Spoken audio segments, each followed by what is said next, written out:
بسم الله الرحمن الرحيم. الحمد لله فاطر السماوات والأرض جاعل الملائكة رسلا أولي أجنحة مثنى وثلاث ورباع يزيد في الخلق ما يشاء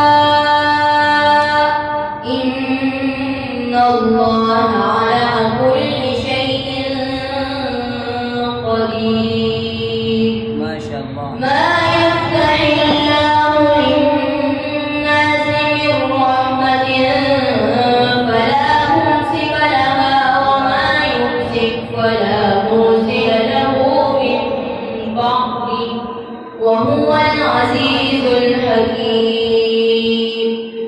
يا أيها الناس اذكروا نعمة الله عليكم هل من خالق غير الله يرزقكم من السماء والأرض لا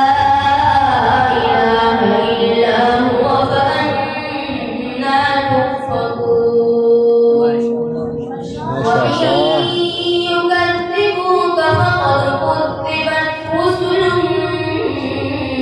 من قبلك وإلى الله ترجع الأمور. يا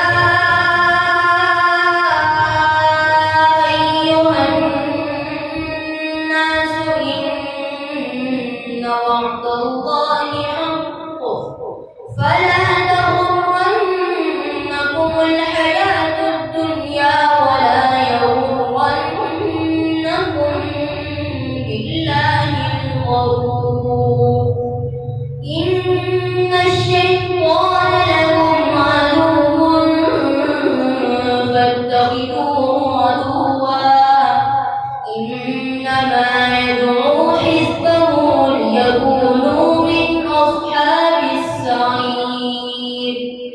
الذين كفروا لهم عذاب شديد والذين آمنوا وعملوا الصالحات لهم مغفرة وأجر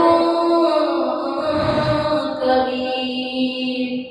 صدق الله العظيم.